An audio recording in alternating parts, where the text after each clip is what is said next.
बिस्मिल्लाहिर्रहमानिर्रहीम।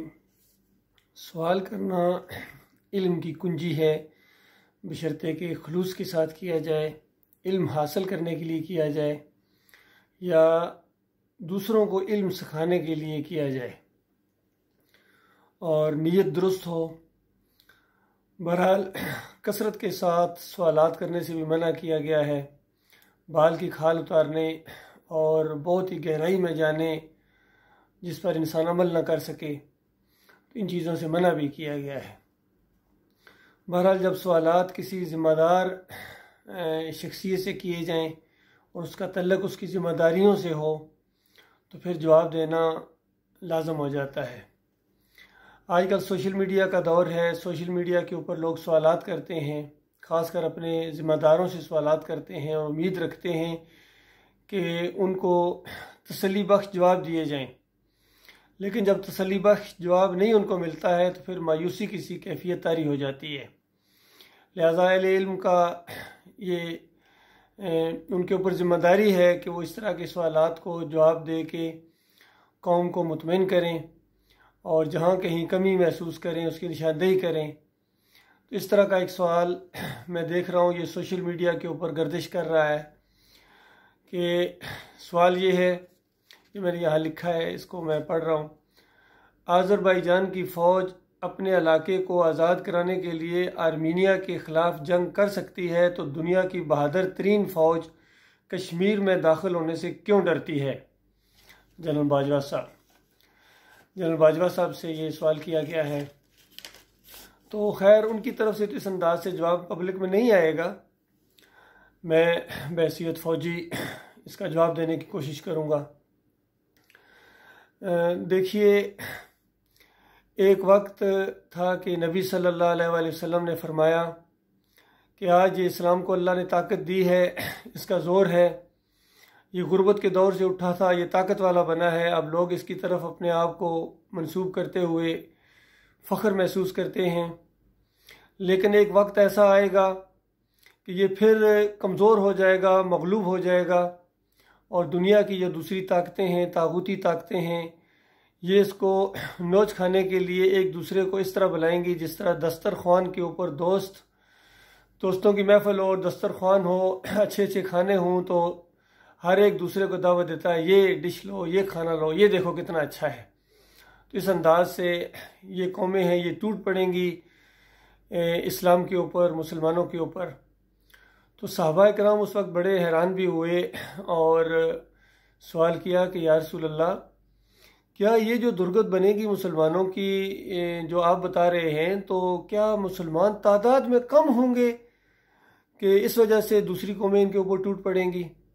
नबी अलैहिस्सलाम ने फरमाया, कम कहाँ, तुम्हारी तादाद, तुम्हारी से मुराद यानी मुसलमानों की तादाद तो समुंदर की जहाग की तरह और रेगिस्तान के ज़रों की तरह होगी या आसमान के तारों की, इस तरह की बड़ा फिक्र नबी अलैहिस्सलाम ने बयान किया। मफ़हूम बयान कर रहा हूँ मैं। तो इतनी तादाद होने के बावजूद तुम इस तरह बेहिम्मते और जो कमज़ोर हो जाओगे। फिर साहबा ने और ज़्यादा तजस्सुस के साथ पूछा कि या रसूल अल्लाह, ये जो तादाद की कसरत के बावजूद ये दुर्गत बनेगी मुसलमानों की, तो या रसूल अल्लाह क्या वजह है? क्यों ये नहीं इस तरह नामर्द हो जाएंगे? क्यों उनके अंदर हिम्मत नहीं रहेगी, ताकत नहीं रहेगी? तो रसूल अल्लाह सल्लल्लाहु अलैहि वसल्लम ने फरमाया कि उनके अंदर वहन की बीमारी लग जाएगी। एक बीमारी है, ये एक मरकब बीमारी है जो जब लगती है किसी कौम को तो फिर बस उसके गबरू नौजवान उसके काम नहीं आती हैं, उसकी फ़ौजें उसके काम नहीं आती हैं, उसकी कोई टैक्टिक्स उसके काम नहीं आती है। क्यों? बीमार है। आप खुद सोचिए, बीमार आदमी नहीं लड़ सकता है, बड़े से बड़ा पहलवान हो और वो बेशुमार जगह अपनी कारकर्दगी दिखा चुका हो, लेकिन अगर वो बीमार हो जाए, बीमार है, सख्त बुखार है, सर को दर्द है या और उसका जिस्म काम नहीं कर रहा है, तो आप खुद सोचिए वो किस तरह मुकाबला करेगा? वो नहीं कर सकता है। तो ये वहन की बीमारी है। तो फिर मज़ीद पूछा, या रसूल अल्लाह, ये ख़तरनाक बीमारी जो इस तरह ये मुसलमानों को कमज़ोर कर देगी और नामर्द कर बना देगी, तो ये क्या मामला है? ये कौन सी बीमारी है, बताइए, यानी उससे बचा जाए। तो नबी अलैहिस्सलाम ने फरमाया, हुब्बुद दुनिया वकराहियतुल मौत, ये दुनिया की मोहब्बत है। दुनिया के अंदर ये जो रंगीनियाँ होती हैं, इसके अंदर रहना, इसके मज़े लूटना, बस कहीं ये ना चली जाए, इससे कोई यानी अलहदगी ना हो जाए, इससे जो मज़े ले रहे हैं ना ये, और जो अल्लाह के रास्ते में जान देने की से कराहियत महसूस करना, उसको ज़रा नागवार महसूस करना, तो ये मरकब बीमारी है, इन दोनों चीज़ों से मिलकर बनती है। इसको वहन की बीमारी कहा जाता है। तो मेरे भाइयों, अगर सही अकीदा भी मुसलमान हूँ, सही अकीदा बिल्कुल दुरुस्त अकीदे के साथ मुसलमान हूँ, और उनको भी ये वहन की अगर बीमारी लग जाए तो वो भी किसी काम के नहीं रहते हैं।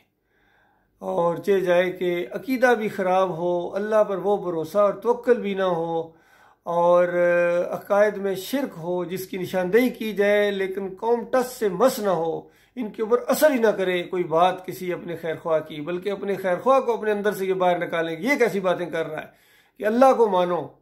वो जो किसी ने कहा ना कि दोस्तों ने रिपोर्ट लिखवाई जाके थाने में, हक पर नाम लेता है अल्लाह का इस ज़माने में। तो इस दौर के अंदर अगर अल्लाह की बात की जाए, तौहीद की बात की जाए, ईमान खालिस की बात की जाए, और कहा जाए कि तुम फिर गालिब आ सकते हो, तुम पूरी दुनिया के ऊपर हुक्मरानी कर सकते हो, बशर्ते कि तुम मोमिन बन जाओ। अल्लाह की बात है, पर अल्लाह की बात या तो कहो नहीं, ये ऐसे तसल्ली देने के लिए थी, तो ये मामला तो नहीं है। अल्लाह की बात तो सच्ची है। अल्लाह तो कहता है वअन्तुमुल आलौना इन कुन्तुम मोमिनीन, तुम सरबुलंद रहोगे, तुम गालिब रहोगे, तुम इक़्तिदार में रहोगे, इन कुन्तुम मोमिनीन, अगर मोमिन बन जाओ। तो ये शर्त के साथ है। तो अल्लाह की बात तो झूठी नहीं है। अगर इक़्तिदार नहीं मिल रहा है, अगर दुनिया के ऊपर हुक्मरानी नहीं है आपकी, खुद आपके मुल्क के अंदर आपकी अपनी बात नहीं चलती है, दूसरे लोगों तुम्हारी पॉलिसियां बनाते हैं, उनका दबाव है तुम्हारे ऊपर, कितने मामलात में ऐलान भी करते हो हाँ हमारे ऊपर दबाव है। क्यों दबाव है तुम्हारे ऊपर? क्योंकि तुम्हारे ऊपर अल्लाह का दबाव नहीं है। क्योंकि अल्लाह के फरमाबरदार जब बनोगे ना, फिर तुम किसी दबाव को बर्दाश्त नहीं करोगे। और हैरानगी की बात है, जो लोग, जो कौम ये इन तागूती ताकतों का दबाव बर्दाश्त ना कर सकें, तो बताओ कल अल्लाह रब्बुल आलमीन का दबाव इस दुनिया में चाहे आ जाए या आखिरत के अंदर आए, और वो जो फरिश्तों का दबाव पड़ेगा इनके ऊपर, मार पड़ेगी, ये उसको किस तरह बर्दाश्त करेंगे। लिहाजा अल्लाह के बंदो, उस आखिरत की अजाब से, क्योंकि यही कुरान में अल्लाह ताला ने इस अंदाज से कहा है कि अगर तुम अल्लाह के रास्ते में जहाद नहीं करोगे, नहीं उठोगे अल्लाह के दीन को गालिब करने के लिए, तो फिर अल्लाह ताला तुम्हें अजाब देगा और तुम्हारी जगह दूसरी कौमों को उठाएगा। तो अल्लाह ताला ने तो देखिए, ये दुनिया के अंदर अपनी आंखें खोलो, अल्लाह ताला ने कर दी है। अरबों को अल्लाह ताला ने इज्जत दी थी, ताकत दी थी, इक़्तिदार दिया था दीन की वजह से, किताबुल्लाह की वजह से। जब तक इसके ऊपर अमल करते रहे तो इनका रोब था, दबदबा था, किसी की जुर्रत नहीं थी कि मुसलमान ख्वातीन की तरफ आंख उठाकर देखे। आप देखिए, ये यहाँ बरे सगीर के अंदर जो क्या नाम है, मोहम्मद बिन कासिम आए थे, कौन नहीं जानता किस वजह से आए थे। एक खातून ने खत लिखा था कि ये राजा दैर है, ये इसने वो मुसलमानों को यरगमाल बनाया हुआ है और मैं मुसलमान बेटी हूँ। तो आप अंदाज़ा लगाइए, वो 17 साल नौजवान, 17 साल अंदाज़ा लगाइए, ना उसके ऊपर मेडल लगे हुए थे, ना कोई और उसके वो थे जो होते हैं ये मनसब और सतारा जुर्रत और फलां। उसने जुर्रत दिखाई थी आकर, तो उसने राजा दैर की ईंट से ईंट भिजा दी। तो असल मसला ये है कि वो ईमान हमारे अंदर आ जाए, वो ईमान, वो जोश, वो अल्लाह के मामले में जो गैरत होती है। इसी तरह तारिक बिन ज़ियाद ने जो वहाँ स्पेनिया तक पहुँचे थे, ये क्या हुआ था, क्यों गए थे ये मुसलमान? वो तो फरियाद रसी की थी लोगों ने, हमारी मदद करो आके, हम इन यहूदियों के गुलाम हैं, इन क्रिश्चियंस के, तो इस तरीके से हमारी मदद करो। तो वो मुसलमान थे, वो मुअज़्ज़ज़ थे ज़माने में मुसलमान होकर, और तुम ख्वार हुए हो तारके कुरान होकर। तो ये मामला है कि ये मिसाल भी इनके सामने मौजूद है। वाकई आज़रबाईजान ने हिम्मत दिखाई है, और हमें तो उनसे ज़्यादा हिम्मत दिखानी चाहिए। 70 साल हो गए, अंदाज़ा लगाइए, उन्होंने हमारे इलाके के ऊपर कब्जा किया हुआ है, मुसलमानों को ज़बरदस्ती अपना गुलाम बनाया हुआ है। और पिछले साल से तो 7-8 लाख की फौजों ने कर्फ्यू लगाया हुआ है और बिल्कुल उनको कैद बना दिया है, पूरे उस कश्मीर को जेल बना दिया है। और कितने वाक़यात आते हैं कि किस तरह माँ और बहनों की इज्जतें लूटी जाती हैं, और इन मुसलमानों के टस से मस नहीं होते हैं। उसी तरह इनके डांस चल रहे हैं, उसी तरह इनकी महफिलें चल रही हैं, बड़े बड़े खाने चल रहे हैं इनके।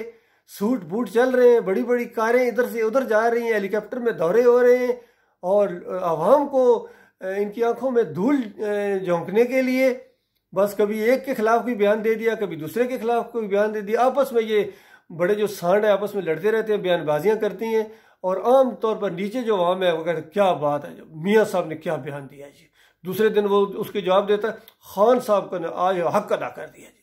ये आपस में लगे रहते एक दूसरे को गालियां देते। वो आवाम को क्या मिलेगा, मुल्क को क्या मिलेगा? माएँ और बहनें वहां जो चीख रही हैं, पुकार रही हैं कौन आएगा हमें बचाने के लिए? वो जो मस्जिद अक्सा को कौन आजाद कराएगा? कहाँ गए वो सलाहुद्दीन अयूबी? तो अल्लाह के बंदो, इनके ईमान के अंदर खराबी है, इनसे किसी खैर की आप इस अंदाज से उम्मीद न रखना। और ये तो अंदाजा लगाइए, इतना बड़ा हमारा एक बाजू काट दिया गया, उसको वापस लेने के लिए कभी कोई जोश और खरोश मैंने नहीं सुना है कभी। और बल्कि वही चीज़ मैंने उठाई थी कि देखो ईमान अपना खालस करो, बांग्लादेश तुम्हें वापस मिलेगा, उसके बाद पूरी दुनिया तुम्हारे अंडर आ जाएगी, तुम ईमान खालस करो, अल्लाह का वादा सच्चा है। तो उसके बाद इस तरह की बात की जाए इनके सामने, तो फिर ये अब आपका दिमाग काम कर रहा है, आप ठीक तो है ना, से तो ठीक है आपकी, इस तरह आगे से जवाब देते हैं। इनको ईमान ही नहीं है अल्लाह की किताब के ऊपर, यकीन कीजिए। इनको अल्लाह के रास्ते में मिलने वाली शहादत का सच्चा शौक ही नहीं है। ये झूठ बोलते हैं, अगर कभी बोलें भी तो कि हमें शहादत का शौक है, फिर शहीद, फिर ये फूलों की चादरें, ये सबसे बड़ा फ्रॉड है। ईमान अकीदे के अंदर खराबी, नारा हैदरी या अली मदद लगा के जो हमला करेगा किसी भी जगह, कौन भी हो, पूरी दुनिया में हो, आज़रबाईजान के हों या किसी और इलाके के हों, इस तरह अकीदे की खराबियों के साथ जब तुम मारे जाओगे, जाहिर बात है दो बातिल आपस में टकरा रहे हैं, तो एक ने तो मरना है। चाइना की और इंडिया की अगर लड़ाई हो जाए तो बताओ जन्नत में कौन जाएगा? जन्नत में कोई भी नहीं जाएगा, क्योंकि दो बातिल आपस में टकराएंगे। लिहाजा ये सारी चीज़ें समझने की कोशिश करो, हक के ऊपर कायम हो जाओ, हक और बातिल की जंग करो। और हमारे जितने लीडर हैं ये अपनी ईमान अकीदा पहले अपना दुरुस्त करें, और उसके बाद पूरी दुनिया को दावत दें। वो खाके बनाने भूल जाएंगे, वो जनाब आपके ऊपर हंसना भूल जाएंगे। वो ताकत है आपके साथ, यकीन कीजिए, ईमान की ताकत। अल्लाह की कुरान के अंदर जो हक बात बयान हुई है, नबी अलैहिस्सलाम की पूरी ज़िंदगी की मिसालें आपके सामने हैं। किस तरह उठे थे मक्का के अंदर, 1 से 2, 2 से 3 होते चले गए, किस बुनियाद के ऊपर हिजरत करना पड़ी थी, वो कौन सी बात थी जिसके ऊपर कंप्रोमाइज़ नहीं था। कहा गया था एक हाथ पर सूरज रख दो, एक हाथ पर चांद रख दो, कंप्रोमाइज़ नहीं है, या तो मेरी जान जाएगी और या ये दीन गलबा पकड़ेगा। तो अल्लाह ताला के वादे सच्चे हुए या नहीं हुए? चंद साल, 23 साल के अंदर दुनिया का नक्शा बदली हो गया। तो आज 70 साल बीत गए हैं, कोई नक्शा बदली क्या, इनके हिस्से अलहदा किए जा रहे हैं, बांग्लादेश को अलहदा कर दिया गया, और इनके अंदर वो जुर्रत नहीं है कि उसको वापस ला सकें। 90,000 को कैदी बना दिया गया, अंदाज़ा लगाओ। और अब भी पता नहीं किस चीज़ के इंतज़ार में है कि खुद कुछ हो जाएगा। वो जिस तरह बनी इसराइल नहीं कहते थे कि जाओ मूसा तुम और तुम्हारा रब जाके लड़ो, जब फतह हो जाएगी तो फिर हम दौड़ते हुए आएंगे। ऐसे नहीं होता है, ये खुद हिम्मत करना पड़ती है, उठना पड़ता है अल्लाह के रास्ते में। ईमान खालस करने के बाद इस रास्ते में अगर आपको मौत आ जाए, सही मानों में अगर मोमन हो, तो अंदाज़ा लगाइए उसी वक्त जन्नतुल फरदौस में पहुंच जाओगे। ये बड़े बड़े बंगले क्या, ये बड़ी बड़ी ये प्लाट या ये जजीरे खरीद लिए इन्होंने, और पता नहीं चक शहजाद में इतना बड़ा महल बना दिया, और वो सऊदी अरब में फ्लैट हो गए, और वहाँ इंग्लैंड में इनके फ्लैट। ये क्या हैसियत रखते हैं उस जन्नत के अंदर? जो आम जन्नती जाएगा 60-60 मील ऊंचे उसके फ्लैट होंगे, अल्लाह जानता है, हद्दे निगाह तक फैले हुए उसके महलात होंगे, उसकी बीवियाँ होंगी और गुलाम होंगे उसके, और जो चाहेगा उसको देगा अल्लाह ताला। ये तो ईमान की वजह से है, ईमान खालस की वजह से। तो अल्लाह ताला ने कितने मौके भी दिए थे। यहाँ सबसे पहला मौका लियाकत अली खान को मिला था, अच्छा खासा हमने अपना वापस ले लिया था, कश्मीर तकरीबन पूरा ले लिया था। फिर जनाब UNO की तरफ से जनाब यूनाइटेड वो नेशन ने कुछ कह दिया था, फिर इनको उनके ऊपर एतमाद किया, इन्होंने अल्लाह के ऊपर एतमाद नहीं किया। और 70 साल से वो जो है वो फैसला भी हो चुका था, लेकिन हमेशा कान पक गए हैं ये बात सुन सुन के कि कश्मीर का फैसला अक़वाम मुत्तहिदा की करारदादों के मुताबिक होना चाहिए, और करारदादों को मुताबिक। वो दुश्मन है तुम्हारे, वो हंसते हैं तुम्हारे ऊपर। इसलिए आज़रबाईजान ने चंद साल उसने इंतज़ार किया, तो उस अक़वाम मुत्तहिदा ने जो करारदाद पेश की उसने अमली तौर पर उसको करके दिखाया। ये मौका है आपके पास। और जिस तरह इमरान खान रियाज है, काफ़ी इस पर जोर देते हैं कि मौका है, ये हाथ से लेना पड़ता है, ताकत से लेना पड़ता है अपना हक। ये बदमाश किस्म के लोग आपको आसानी के साथ नहीं चीज़ें दे देंगे, आपको अल्लाह के ऊपर भरोसा करना पड़ेगा। और इस इंशाअल्लाह ये सिलसिला शुरू हो जाए, उसके लिए ईमान खालिस बहुत ज़रूरी है। हमारे ख़ास कर जो ऊपर की क़यादत है, हमारे जो जर्नैल हैं, जो अफसर हैं, जितने भी हैं, इनके अंदर पहले ईमान खालिस होना चाहिए, इनके अंदर तौहीद होनी चाहिए, शिर्क का रद्द होना चाहिए, किसी मज़ारों के ऊपर सजदे करने वाले ना हों, किसी पीर की पिंडलियाँ दुमाने वाले ना हों, किसी मौलवी से डरने वाले ना हों, और किसी दरगाह के ऊपर रुकू और सजदे करने वाले ना हों, खालिस अल्लाह के बंदे हों, तौहीद को मानने वाले हों। जन्नत में जाना, इनको दुनिया में प्रमोशन और दुनिया में जो बड़ी बड़ी वो जो चीज़ें हैं दुनियादारी की, वो उससे ज़्यादा जन्नत महबूब हो, प्यार हो। इसी तरीके से अपने ट्रुप्स को तैयार किया जाए, हौसला बढ़ाया जाए, जहन बनाए जाएँ, तब ये कमांडो दस्ते काम आएंगे, तब ये मिसाइल भी काम आएंगे, फिर ये टैंक भी काम आएंगे, फिर एटम बम और सुपर एटम बम चलें। अल्हम्दुलिल्लाह, बिल्कुल ये ऐसे नहीं है कोई शबरात के ऊपर कहते हो, किसी ने कहा था ये शबरात के ऊपर करने के लिए, इनकी ताकत का वक्त कब आएगा, पूरी तरह उनको बताया जाए कि ये हमारे पास सारी चीज़ें मौजूद हैं, इस्तेमाल ये सिर्फ धमकी की हद तक नहीं है, मौका आया तो करेंगे इंशाअल्लाह। और इस अंदाज से ये दावत तौहीद की आगे बढ़े, ईमान खालिस के आगे बढ़े। हिंदू ये कश्मीर तो क्या है, ये दिल्ली को भूल जाएंगे, और फिर ये इंशाअल्लाह वो वक्त तो बहरहाल आना है, जो चाहे आज ना आए तो कल आएगा, अगली जनरेशन के हाथों आ जाएगा, लेकिन आएगा मोमिनों के हाथों, मुखलिस मोमिनों के हाथों आएगा। अल्लाह ताला गौर व फिक्र करने की तौफीक अता फरमाई। मौके भी अल्लाह ताला देता है। जनरल अय्यूब के दौर में देखो कैसा मौका मिला था, उसने बल्कि पैगाम भेजा था कि मैं इधर से इंडिया को इंगेज करूंगा, ले लो कश्मीर। वो जनाब उनका इस वजह से मुझे डिस्टर्ब किया है, नींद से जगा दिया है, इस तरह का उन्होंने जवाब दिया। फिर उसके बाद ये देखिए, ये कारगिल का मौका आया था, ये भी बड़ा मौका था, आगे बढ़ते, पीछे न हटते। ये डरपोक किस्म के लोग पीछे हट गए, वहाँ जनाब जाके उसकी कदमों में बैठ गए, वहाँ अमेरिका में जाके। और अब फिर मौका मिला है, ये आखिरी मौका, याद रखें, फिर मौका अल्लाह ताला ने माहौल बना दिया है। ये चाइना का मामला, ये एंगेज उसने उधर से किया हुआ है, अल्लाह का भरोसा लेके, अल्लाह अकबर। और पहले, लेकिन ये मैं आपको बार बार कहूँ, उससे पहले अपना ईमान खालिस करो। अगर ईमान खालिस नहीं करते हो तो फिर तुम्हारा कोई फायदा नहीं, फिर मरने के साथ वो आग लगेगी जो बुझाए ना बुझेगी।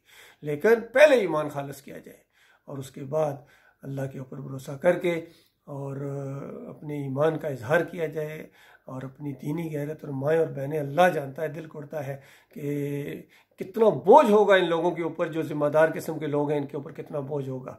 इनकी जिम्मेदारी थी अपनी माँ और बहनों को हिंदुओं के उस चुंगल से आज़ाद कराना। खुद गौर करें, अगर इनकी अपनी माँ और बहनें वहाँ होती तो इनके ऊपर क्या गुजरती। क्योंकि वहाँ दूसरों की है, लिहाजा उस तरह खून नहीं खोलता है। वो खून तो खोलेगा ईमान खालिस की वजह से, अल्लाह की वजह से, वो ईमानी गैरत की वजह से जब होता है।